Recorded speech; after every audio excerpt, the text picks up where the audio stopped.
Hello, everyone. This is the Chubby Funster. This is the second part of my adventure analysis of Destroyer of Worlds for the Alien role-playing game. As with the first part, there will be near total spoilers in this video. In part one, I provided an overview of the adventure, covered preparing for it, and the first two locations. The players have visited the Oblivion Bar and the spaceport. They've gotten a lot of leads, but nothing really amazing has happened yet. They might even still think they're chasing legitimate AWOL Marines. All three times that I've run this adventure, the Marshall Station has been the real kickoff point. We're on express elevator to hell. Going down. 2, 1, mark.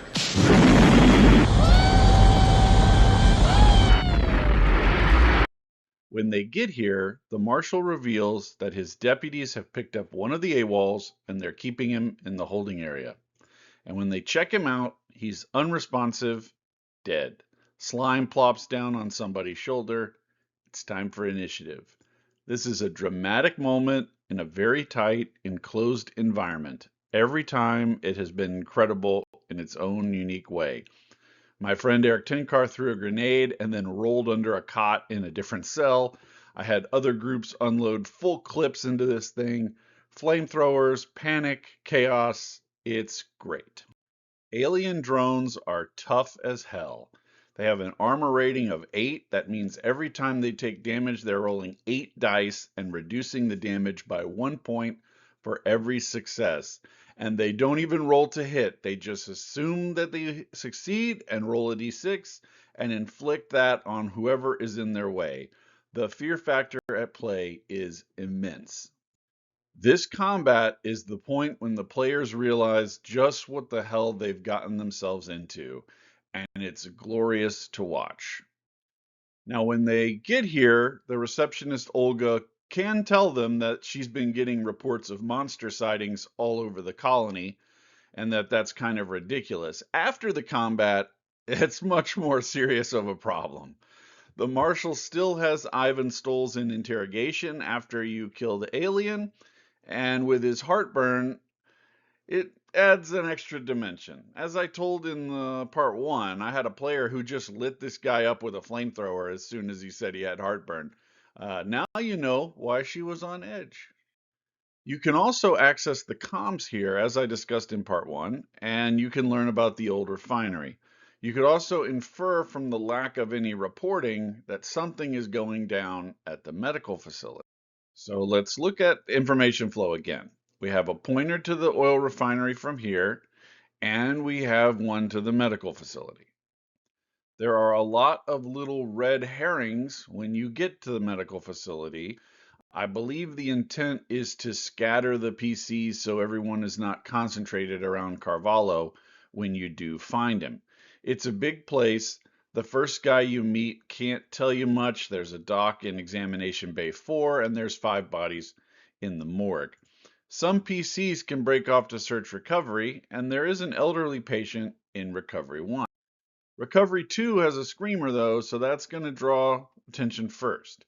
This guy is an insurgent. He can panic and grab a hostage. He knows that the insurgents have one of the AWOLs, but like most of them in this adventure, he doesn't reveal that location. The only way to do that is using the radios at the oil refinery. There's a medical storage area that could distract a PC like Hammer that needs a chemical fix, and there are bodies in the morgue, but none of them are alien kills. When the PCs find the dock, he is preparing to operate on Carvalho, and he tries to get them to leave, but he is panicky and unstable. Again, this is a dramatic distraction. I emphasize this because when Carvalho wakes up, he says he isn't going to make it to the refinery, and then a chest burster explodes out of his chest. You really don't want all the PCs standing in the room when that happens.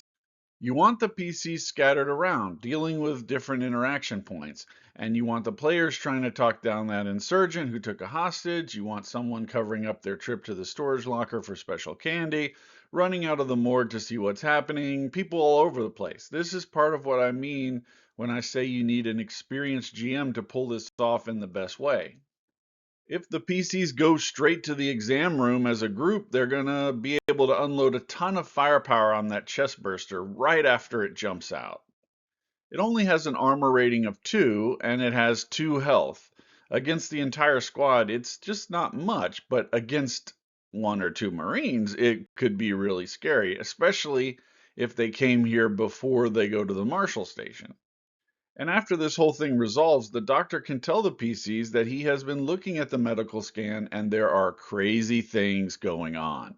He wants to freeze Carvalho in a cryosleep chamber on the medical frigate to save him for study. If the PCs look into this, the colonel triggers an explosion to cripple the ship and blames it on insurgents. Now, one of my criticisms of the medical facility as written is that it has very limited information flow. It only points to the refinery. I understand that at this point they might not need pointers, but in my view, one of the weaknesses of the exploration stage is that information is unevenly distributed, which makes things more linear than I think they need to be. It would be great if there was a way to play this where they visited the medical facility first, but there really isn't. So let's talk about events before we head to the refinery.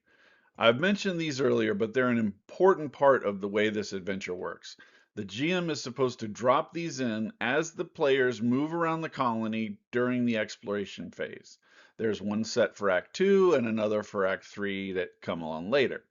The first one is a disgruntled colonist. He's really just there to build up the sense that the military is lying to everyone.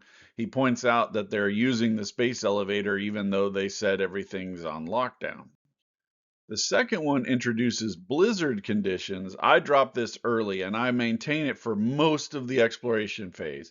I don't really care that it's supposed to last one shift. It ramps up the ambience a ton. The third one is Miss Eckford. I probably haven't been using her as much as I really could in the way that I've run it so far. One of the problems with this adventure is that there's so much going on that it's easy for you to lose grip on 1 or 2 things and go, oh yeah, I meant to do that, but it's moving so fast you just forgot to do it in the moment. There's a solution for that I'm going to get to near the end of this video, but you also don't want to overload the PCs with too much information all at once. So this how you move this information from your mind out into the players as an active lead, running a role-playing scene or whatever, those are difficult things to pull off. And it does suggest that you use her early in Act 1, but in my experience, my players are still struggling with a lot of analysis paralysis about what's going on at that point anyway. That's what I'm talking about. Like, you're trying to deliver information in a way that doesn't overload them, but still gives them a lot of choices about what to do. So I do tend to actually throw her in after they've visited at least one location and they're starting to become suspicious about what's going on, and it's more impactful. She has 4 dog catchers with her, with equipment for capture and containment. They're ape suit armor strong enough to stop alien acid blood. They have better combat stats than almost every pre-gen PC. I've been using this image for them on the VTT. They're just super cool. This is what I meant in part 1 about having so many awesome Legos to use to build this however you want. Eckford is a certain kind of NPC that you see in a lot of adventures, not just this one that has way more information than they should, and that sets off alarm bells for the players. They don't trust her. Every game I've run, they see her as a threat. They won't cooperate with her. A lot of the players have seen Alien movies and know that, Weyland-Yutani is not to be trusted. I think it would be really good to add something to Eckford that would make her more appealing as a potential ally. There's another event near the end of the adventure where Eckford appears without her dog catchers and offers the PCs a variety of goodies to get them to help her. Now, the end game is to escape the planet by space elevator, but what if we added a second way to escape? Some kind of hidden launch vehicle that only Eckford has access to. She promises to wait there for the PCs, but they have to bring her samples from the lab. I'll talk about this later as we get into the final stages, but I wanted to just kind of throw it out there right now.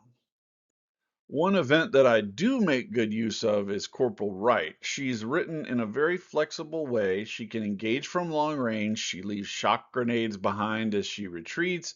You could have her encounter them at close range, coming around a corner as a surprise, or she could be in a sniper position, whatever you want to do. I often use her at the spaceport because it's the weakest location. I've described that in part one. And I have them find her kind of like poking around a hangar with a ship that needs repairs. And then when she sees them, she tries to run away. But she knows a ton of stuff. She'll go with them. She can even be a replacement PC if you need it. But this highlights a problem with any adventure design where the GM is adjusting a lot of variables ad hoc. If you make Lance Corporal Wright too hard to capture, the players won't get valuable information and resources that she can provide. But if you make her too easy to capture, it feels like the players aren't necessary or important. You're just on a railroad. Why not just move slowly and wait for the GM to give you the information anyway? So it's a careful balance to maintain here. Another reason why I think this adventure is only suited for hardened veteran GMs. But it's something you have to take into account. Using these events is its own special challenge. It takes finesse and timing. Take this one about acid reflux. One of the pregens already has an alien in them. They start to experience pain and acid reflux. I actually prefer to drop this in Act 2 because if you give it out too early, it makes it feel like it's more of a manageable problem than it really should be. This is like red alert problem. And the medical facility still exists in this early part of the game, and she might go there and ask the doctor for help. I've never used this ambush event personally. I don't like it. You're basically taking a PC out of action for what could be a very long time, and the player just has to sit there. I would really only use this if someone has to leave the table, or if maybe you only have 6 players and there's 7 pregens, so you have the insurgents capture the one guy that you're running as an NPC anyway. Um, if the character lives or dies, it doesn't really matter. But I wouldn't do this to an active player who's sitting there at the table. The Church of the Immaculate Incubation, though, is really good. I like it. It adds a special cool dimension, especially if the PCs are overlooking clues that point them to the medical facility. And this final event is what transitions you to assaulting the insurgent compound. I'll discuss it after the oil refinery mission. So we made it to the oil refinery, but before I get started, I want to point something out. There's a text box here about interrogating insurgents. I don't remember reading it before taking this screenshot for this video. None of the insurgents that you capture have a note that says, see page 33 about interrogating insurgents. The block for Ivan Stoles in the Marshal Station specifically says he doesn't know where they took her. So I have run this 3 times now without knowing this particular piece of information. Maybe that's 100% on me. Maybe, my bad. But the amount of things to know to run this is huge. And that's why having little references in the text are important. The GM needs help finding relevant details in a sea of material like this. Because as diligent as I've been, I still missed it. Anyway, the oil refinery has a pretty basic setup. There are 3 insurgents and 2 space Soviets here. They can be taken down without a fight by stealthy PCs. They can be killed in battle. They will surrender. The most important thing is that they have space Soviet comm units, which can be used to trace signals back to the insurgent compound. And they also have 10 RPG launchers here. I've had 2 groups find these and make excellent tactical use of them when attacking the compound. And that brings us to one of my favorite parts of this module. We come here and we're going to conquer and we're going to take some. Is that understood? Yes, sir. That's what we're going to do, sweetheart. It's time to assault the insurgents. I give the players 2 options here, deployment from a dropship or smashing through the wall with an APC. I've had groups try both options. The dropship is riskier because the enemy has rocket launchers, and if you fail your mobility roll to rappel down, you can injure yourself, but it sure is fun to come in hot from the air. Either way, the combat is a blast. The insurgents are not too difficult of a challenge. Those that are inside the house are already hiding from Wojcik. Good balance of choices here. They can take captives if they want. They can kill anybody they want. Whatever they want to do, it's very flexible. Wojcik is actually infected with a different kind of alien, the anathema. And in my experience, this is really surprising to the players. She's a febrile when they find her, but transforms into a freak. It has less armor than the alien drone, but a touch more health, and the freak attacks are brutal, with black vomit almost assuredly transforming the victim into an anathema as well, and a bear hug dealing 8 dice of damage with any amount of damage, also causing a critical injury and forcing a panic roll. This can't be happening, man. This isn't happening. And it is very rare that I read box text to the players as written, but wow, this description of her transformation is fucking awesome. But from this point on, there are no breaks. The Space Soviet comm unit chirps to life, the operation is a go, find cover, and we proceed to Act 2. So how is our little adventure coming along? The exploration phase is wrapped up. We visited every location. We found one of the AWOLs dead at the Marshall Station. We watched another one die at the medical facility. We found a third one alive, Lance Corporal Wright, with an unsuccessful alien incubation in her chest. We completed the assault phase, took the insurgent compound, found the fourth AWOL soldier who turned into a fucking nightmare, and quite possibly killed one or more of the PCs. What fresh horrors await us now? It's time for the Space Soviet invasion. The players are here. The Space Soviets open up an orbital bombardment, setting the whole colony on fire, destroying the medical frigate Moynihan. The PCs are very far away from the spaceport, so I actually have the Moynihan try to take off, get pounded by weapons fire, split in two, fall into two different places in the south half of the colony, creating a huge cloud of debris and ice and crap, and everything just blows up. You don't have to do that, but I think it's just really fucking awesome way of doing it. Then the Space Soviets begin landing ground troops all over the place via dropship. Now, they tell you to inform the players that with the Moynihan destroyed, the only route off the moon is via the space elevator, with the Space Soviets appearing to leave it intact, which makes sense. It's a very useful piece of infrastructure. So that means that they need to get back to Fort Nebraska and board that space elevator. Now, Act 2 doesn't introduce new locations per se, but it creates dynamic encounters along a path. Whatever path the players choose, but in my experience, they head for Highway 3 and take that most of the way. It's important to remember this is not going to be easy travel.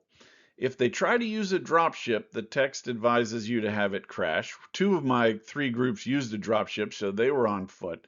The one that took the APC in the assault phase came out the best.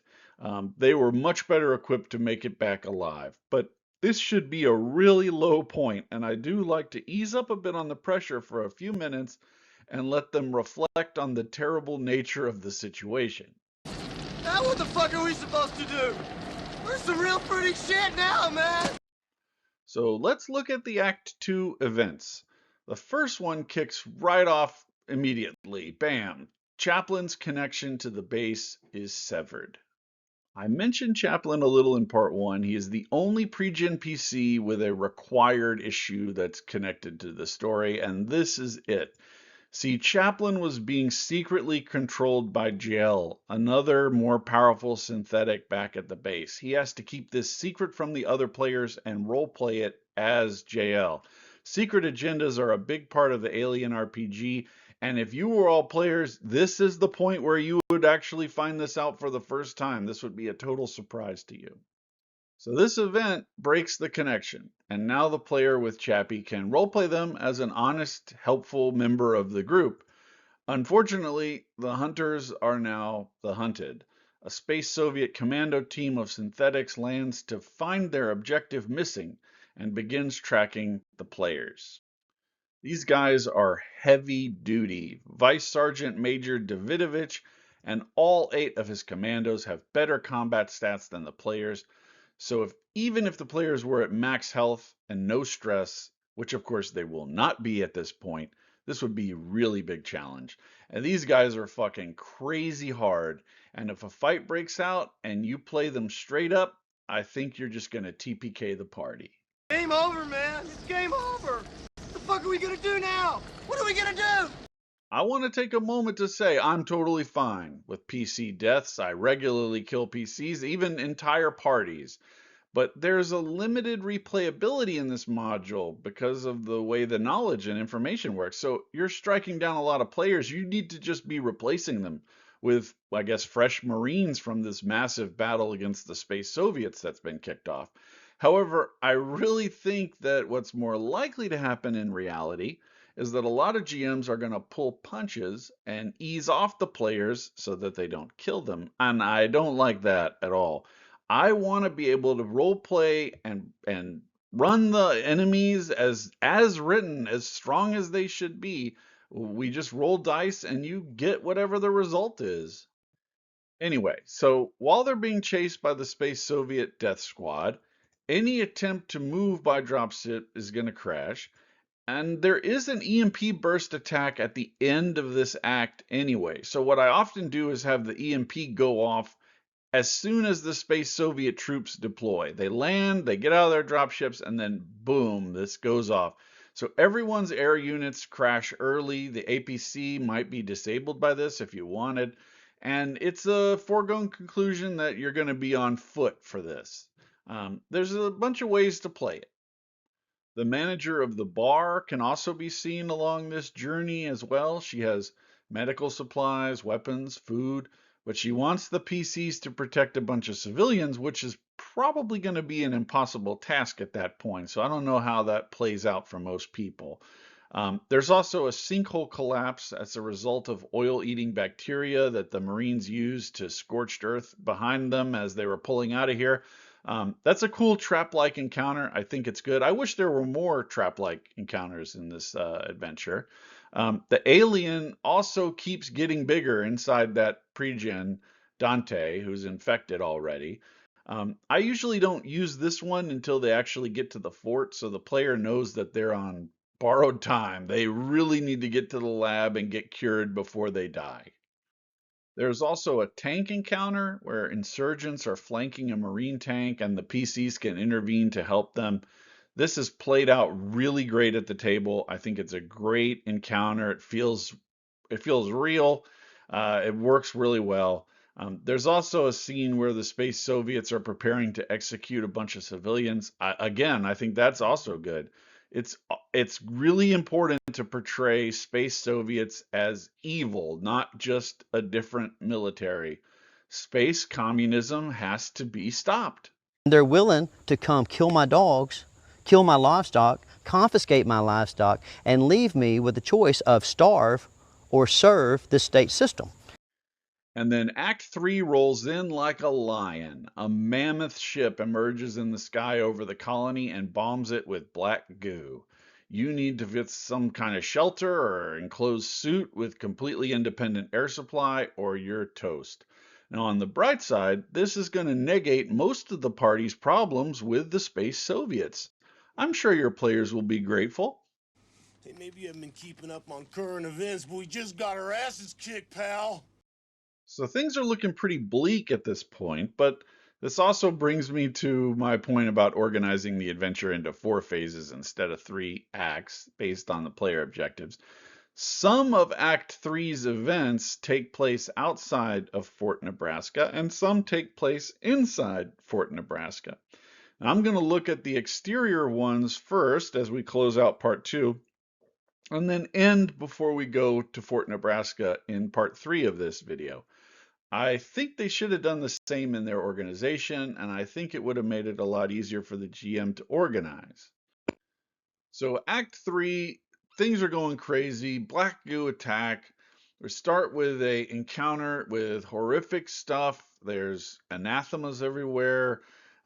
This will probably happen at range, so they could fight this freak with a lot more firepower than when they fought Wojcik at super close range in the insurgent compound. Then there's a crash space Soviet gunship that provides safe haven from the black goo.